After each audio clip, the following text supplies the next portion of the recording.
The much anticipated sequel to Fallen Order, Star Wars Jedi Survivor, is nearly here, and I'm going to discuss everything you should know about the game before its release. From the combat to the exploration to the different enemy types you'll face and more, this video is going to give you a great idea of what to expect come April 28th when the game releases for PS5, Xbox Series S and X, and PC. So, put on your most stylish poncho and let's go. Star Wars Jedi Fallen Order released in November 2019 and was well received, earning praise from both critics and players alike. The game appeared to scratch that itch that many fans had for a story-driven, single-player Star Wars experience. The game followed Jedi padawan Cal Kestis as he grew in his abilities as a Jedi and explored the galaxy to try and rebuild the Jedi Order, all while being hunted by the Empire and its Inquisitors. Star Wars Jedi Survivor will flash forward 5 years after the events of Fallen Order. We will see a more mature Cal as he continues on his journey. The game will be set during the same time period of the Star Wars timeline as the Obi-Wan Kenobi Disney Plus show. Many suspected that Cal Kestis might have made an appearance in the show, but now that season 1 is finished, we know that this didn't come true. There have been some speculations that Obi-Wan could appear in Jedi Survivor. However, I feel this is highly unlikely. However, Respawn has given fans that pre-order the game a nice reference to Obi-Wan with a cosmetic pack, which we'll discuss a little bit more about later when we talk about customization. As mentioned previously, Cal is now 5 years older and living with the weight of his past decisions. A quick spoiler alert for the past game: as you may remember, in Jedi Fallen Order, Cal actually destroyed the Jedi holocron to keep the identities of Force-sensitive children safe and out of the Empire's hands. Despite this, however, in Jedi Survivor, he's still being relentlessly hunted by Imperial Inquisitors and fighting for his life. It's likely that we'll get to unravel some of the missing chunks of Cal's story as we play through the game, since that 5-year time period is a pretty significant gap. However, there's also recently been a book released called Star Wars Jedi Battle Scars, written by Sam Maggs. This book aims to tell a story about Cal's journey during that missing time frame. While it currently does have some mixed reviews, it may be something to check out if you'd like to know more about Cal and the crew's activities before Jedi Survivor. And if you want to hear a short excerpt from the book, I'll leave a link down in the description. As the Empire grows, Cal and his trusty droid companion BD-1 must navigate increasingly dangerous situations to keep themselves and those they care about safe. With no Jedi Order to oppose the Empire, Cal will have to rely on his own skills and cunning to survive once again. Jedi Survivor will look to present a much darker tone than the first game. According to the game's director Stig Asmussen, Cal will have to do whatever it takes to stay alive, even if it means making connections with some, quote, unsavory characters along the way. There may even be parts of the game that we'll have to play without his lightsaber or his trusty ship the Mantis, which is shown being damaged in a crash at some point during the game. It is worth noting that Jedi Survivor likely won't be the end of Cal's story, as Respawn has been planning beyond the first game for some time now, even while working on Fallen Order, with Asmussen stating that he's always seen the game series as a trilogy. In one interview, he discussed the pressure of expectations when developing a sequel, which he has experienced doing, since Asmussen previously worked on the God of War series, saying, quote, "Everybody on the team is super ambitious and there's all these big things that we want to do, and I think to a certain extent that's what the players are expecting as well, so we'll have to try and manage that." And with the success of the first game, I know myself as well as many fans definitely have high expectations for this game. While developing Jedi Survivor, Asmussen stated that they learned lessons from the first game but still wanted to keep what worked, with him saying, quote, "We're not going to break what we did before. There's things that people really love about this, there's things that we love about this, so we just want to take what we've done and channel that into what I would call the 2.0 version, the evolved version." Based on the various trailers shown, including the most recent story trailer, we know that the Mantis crew will be returning once again. We knew that Seer would be returning, but Grease and Marin will once again appear as well, with Marin actually being available as an in-game companion, but more on that later. Within the story trailer, we also get a reminder of the toll that has been paid by the entire crew, not just Cal, as we see that one of Grease's 4 arms is now cybernetic. During the trailers, we can also see that Seer has appeared to change. She's had a clear change of appearance, donning a shaved head and a more regal appearance. Based on information from the Battle Scars book, which like I said is meant to fill in gaps between the two games, Seer has recently been focused on finding and protecting relics of the Jedi Order, to try and pass down their traditions and knowledge. So I doubt we'll see her taking on the Empire in the same way that she did in the first game, but it will be interesting to see the role that she'll play, and I'm happy to have her back, along with the rest of the crew. While the story of Fallen Order was great and compelling, Being able to jump in and explore the Star Wars universe is always fun, and Jedi Survivor is looking to expand on that exploration. While Falen Order let you explore various worlds, the areas that you explored were sometimes limited to long corridors and paths containing different chests and or collectibles. Well, Jedi Survivor is looking to try and expand on that exploration, with more large open areas that you can visit and having multiple points of interest on those worlds, allowing you to discover new and exciting things on those worlds that you might not have noticed before. And one exciting thing is that Cal will be visiting a brand new planet in the Star Wars universe, which will serve as a quote proving ground for him as we witness his rise from a padawan to a true Jedi Knight. In the gameplay video posted by IGN, we got to see a look at this new planet known as Koboh, which Cal stops on as he looks to repair his ship. Well, it turns out that Koboh will play an even larger role than was initially thought. Koboh will be a sort of home base for Cal that he can return to and explore. With numerous optional areas that unlock as you progress, there's going to be new things for you to come back to and discover as you level up. With design director Jeff Majors saying, quote, "For Survivor, we knew that we wanted to add more optional areas for players to discover and explore. To do this, we knew that we needed to give better rewards for exploration. We put a lot of work and focus into our customization system for this game so that our cosmetics would be more exciting to find, while also adding more gameplay rewards for exploration. By exploring the worlds, players will both make Cal more their own through customization and more powerful and equipped to take on the challenges ahead with skills, upgrades, and perks found in optional areas." He continued by saying, quote, "Metroid-inspired games at their core are about discovering new abilities and then using those abilities to pass obstacles, unlock more regions, and eventually develop a sort of intimacy, understanding, and dominance over the game world. We wanted to make sure we evoked these same feelings from the player in our open spaces. And to do that, we made sure that every time the player revisits one of these regions, there would be lots of new things to discover using their newly acquired toolkit."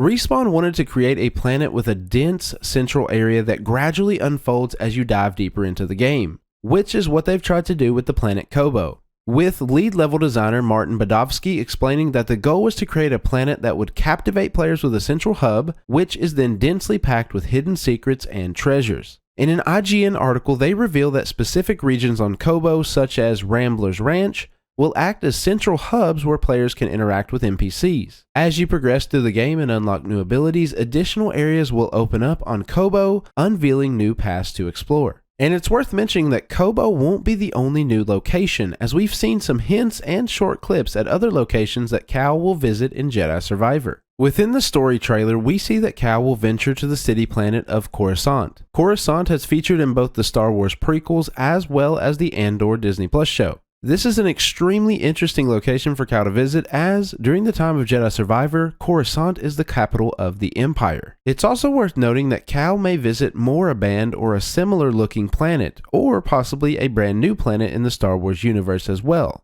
as we see in the story trailer Cal on a desolate, dusty, red planet in a short clip.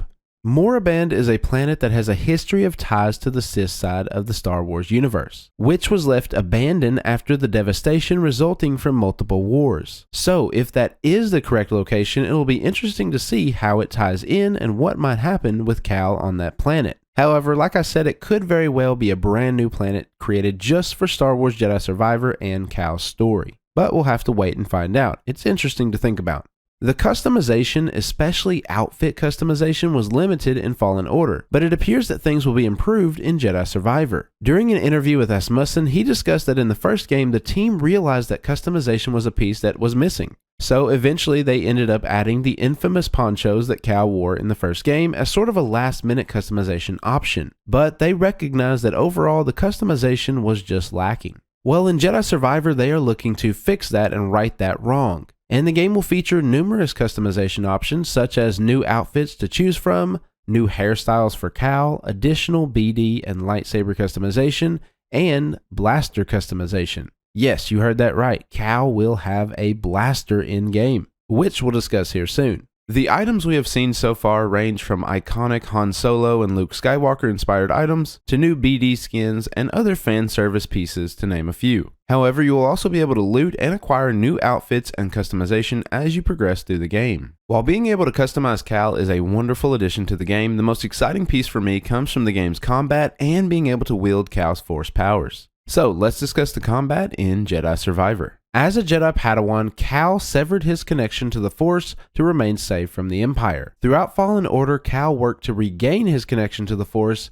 and regained his power slowly through flashbacks with his Jedi Master, Jaro Tapal. Cal will have some new Force powers at his disposal in Jedi Survivor. He will retain some basic moves like the Force Push, but we've also seen some new moves such as Cal picking up enemies and then slamming them back down into the ground, as well as Cal throwing around his lightsaber to cut down a group of droids, which is one of my favorites. We've also seen Cal use enemy stormtroopers as shields to protect himself from incoming blaster fire, and he can also build up a special meter to create an effect that slows down time around him, making it easier for him to take down multiple enemies at once. And another really interesting note is that IGN has reported that Cal has also learned to use some different mind tricks to try and disorient his opponents in combat, kind of messing with their minds, confusing them, and really just kind of wreaking havoc in their heads. So with these new skills and Force abilities, Cal will definitely be a force to be reckoned with.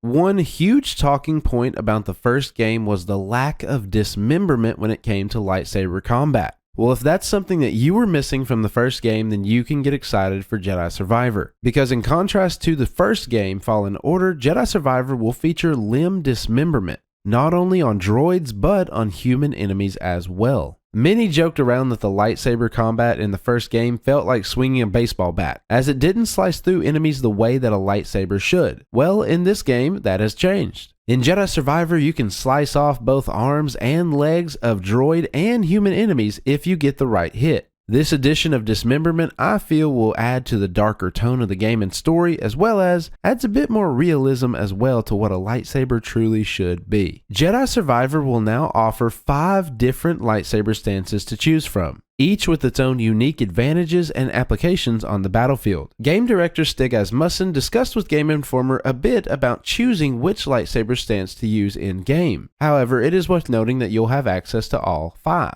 Asmussen stated, quote, "A lot of it depends on the enemy that you're coming across. It's advantageous to use certain stances against certain types of enemies, and it's up to the player to figure that out. It requires the player to break down the enemies and figure out what the best weapon of choice is." Cal will have the previous 2 stances from the first game, the traditional single blade stance as well as the double bladed stance, which is great for crowd control. The single blade stance is the classic and versatile approach to combat that you're mostly already familiar with. With this stance, Cal will wield a single medium-length blade, allowing him to quickly deflect blaster shots and allows him to toss his saber at enemies from a short distance. It offers a mix of offensive and defensive moves. The double-bladed staff stance was Cal's other main stance in the previous game, and it's great for taking on larger crowds of enemies as you can swing around the blade rapidly and take out many with multiple hits. With the double-bladed staff, you'll be able to hit multiple targets, like I said, up close, and can also toss your lightsaber around in a circle around you, which, like I mentioned earlier, is one of my favorite moves to see, and I cannot wait to do in game.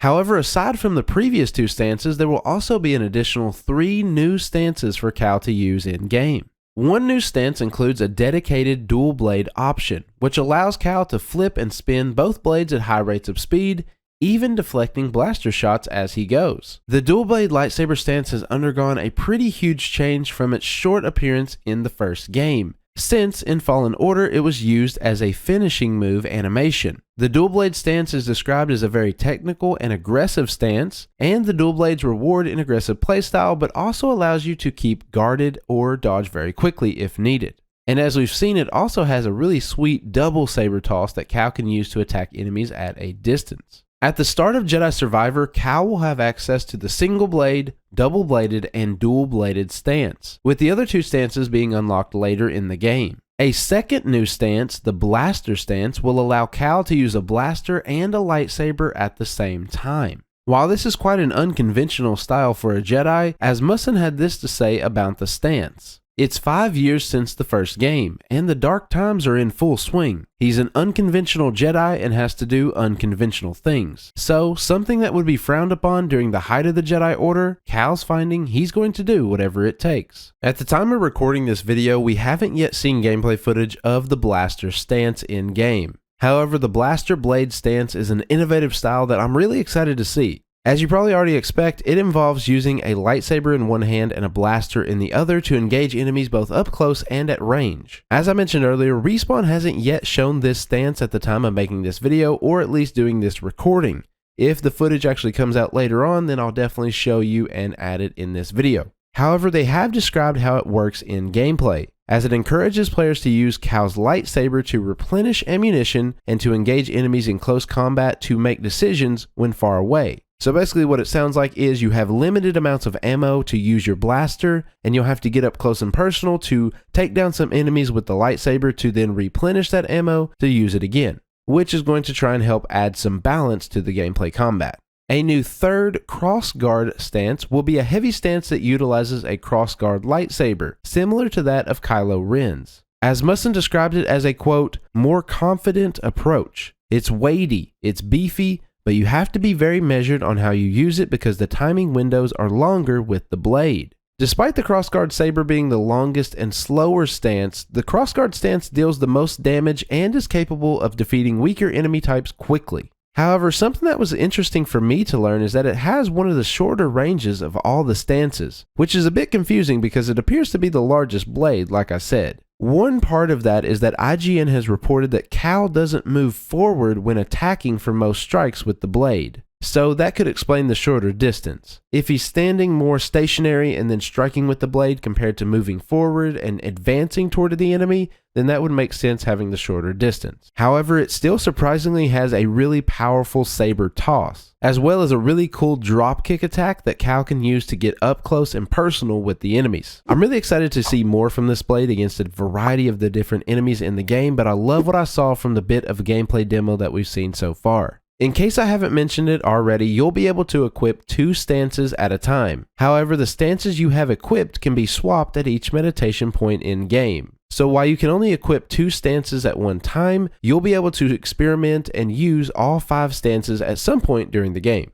And you'll want to make sure you have the right stance for the fight, as you'll face a wide range of enemies in Jedi Survivor. While Jedi Survivor will feature familiar enemies such as Stormtroopers and Imperial Inquisitors, Cal will also face a variety of new enemy types in Jedi Survivor. In the extended gameplay footage, we saw numerous new creatures on the planet Koboh, some being hostile and some being more docile. However, in one of the trailers, we've also seen Cal be attacked by a Wampa, a giant ice monster that featured in The Empire Strikes Back. Another creature we've seen Cal face is a Rancor, a large semi-sentient reptilian carnivore native to the planet Dathomir. They stand around 5 meters tall, have long arms, destructive jaws, and an armored hide that's resistant to blaster fire, making them a really formidable foe. Additionally, we see that Cal will face off against a pair of bounty hunters, who, based on my research, appear to be members of the Bedlam Raiders, a faction based on the planet Koboh, and therefore supposedly new to the Star Wars universe. In one of the trailers, we see one of those raiders, which appears to be human, wield an electro staff and face off against Cal. The second member we see was revealed by IGN to be Ravis, a Gendai, which, along with his human companion, will likely be a persistent threat to Cal throughout the game. Simply because the Gendai are so interesting, I wanted to take a minute just to describe the insanity that Cal will be up against. The Gendai are an imposing species with lifespans ranging from 4,000 to 8,000 years old, and they are virtually unkillable. Their bodies are composed of a network of corded muscle and nerves without any vital organs, but we typically see them wear heavy armor to give themselves a more humanoid appearance. They have lightning-fast reflexes thanks to their distributed nervous system, and it makes them formidable opponents in combat.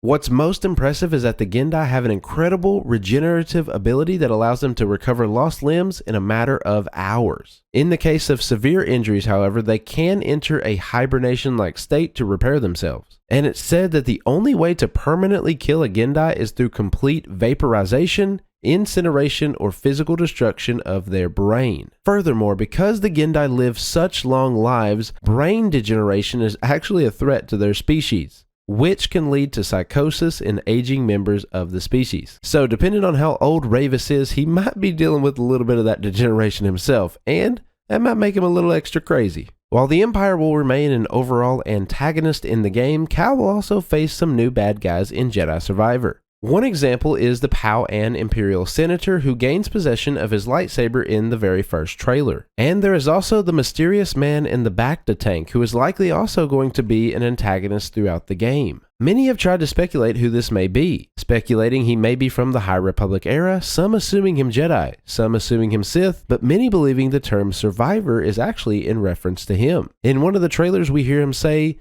"The Order is gone. I was betrayed by the one I trusted most. I will not be imprisoned again."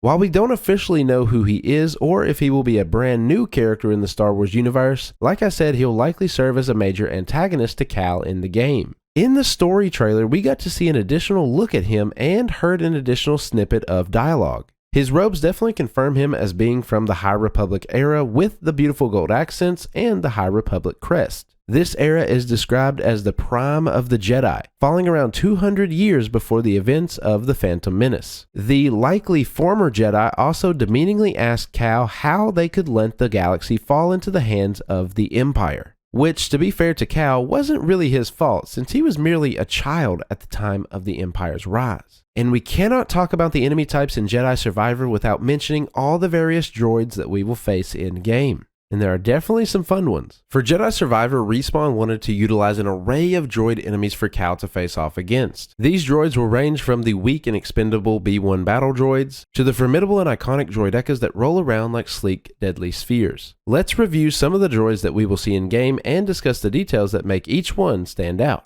First up is the classic B1 battle droid. The B1 droids in Jedi Survivor may seem like weak and disposable enemies, but they make up for it in the sheer numbers and a tendency to catch you off guard in combat. These droids will be found in large groups on the planet Koboh and can pose a threat with their ranged attacks. However, they're still one of the weakest enemies that we'll face in-game, but what really makes them fun is that they are supposed to have some hilarious dialogue in-game. So it may be worth just kind of hanging around before you actually go in and attack them just to try and hear some of the funny things that they might have to say. Next are the B2 droids. These formidable enemies can attack with a heavy melee punch or attack from range using their blaster and missile launcher. According to IGN, the best way to take them down is to parry their melee attacks, reflect their blaster shots, and push away their missiles using Cal's force powers. We will also see the agile BX droids. These droids have the ability to parry your attacks, use spin combinations, and leap around during combat, which is sure to make them super annoying throughout Jedi Survivor. In previous Star Wars content, they have also been known to use vibro swords to face off against the Jedi. Up next are the droidecas, one of the coolest droids of the bunch. These are also known as destroyer droids. They roll around the battlefield boasting their iconic bubble shield and blasters. And according to design director Jason DeHaris, the team has incorporated this classic feature into their design, making them a challenging opponent in both ranged and melee combat. If you're a fan of the Clone Wars series, then you're going to be excited or maybe slightly nervous to face the next enemy, which is the IG-100 Magma Guard. These elite bodyguards of General Grievous are experts in melee combat and are an elite force that's both offensive and defensive. They will use an unpredictable rhythm of attack and counters that will make combat against them pretty challenging.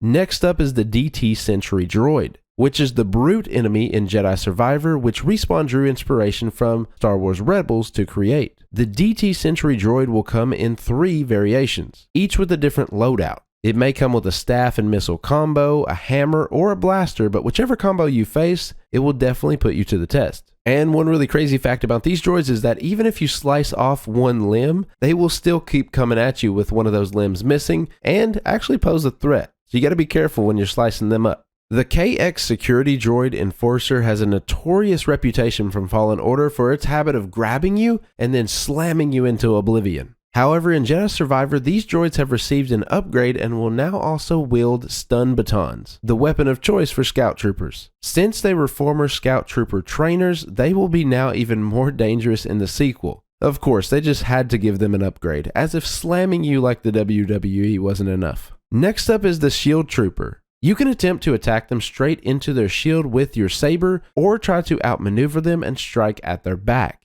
If you can distract them, that is. However, IGN described that the most satisfying way to take down a shield trooper is to use your force pull to rip away their shield and then send it flying back at them, Captain America style. In Jedi Survivor, you're really encouraged to try and experiment with Cal's Force abilities and discover new ways to take down opponents in fun and interesting ways. A really exciting feature in Jedi Survivor is the ability to have different companions to aid Cal in combat. As I mentioned before, Merrin, who joined the crew during Jedi Survivor, will be one of those companions. In Falen Order, Merrin was introduced to the game as a Night Sister, which is a group of Force sensitives who express their connection with the Force through magic, instead of the ways of the Jedi or Sith. Cal first encountered her on Dathomir, as she helped Cal to defeat Taron Malicos, a Jedi who had been lured to the dark side. Following this, she decided to join Cal and the rest of the crew. In the story trailer, we got to see a glimpse of her in combat with Cal as a companion. While Cal will once again have his previous companion of Merrin to aid him in battle against the Empire, there will also be a new companion character introduced in Jedi Survivor, a mercenary named Bode Akuna. As Musson says, quote, "He and Cal form a special bond. It's almost like they're brothers, and they're not exactly the same, but they really do complement each other." Similar to Merrin, Bode will also play the role as an AI companion character, helping with both combat and traversal. According to IGN, Bode is not a Jedi, but joins Cal and the crew in the battle against the Empire. He has a jetpack that allows him to keep up with Cal's quick traversal abilities, and he can also pack a punch in combat.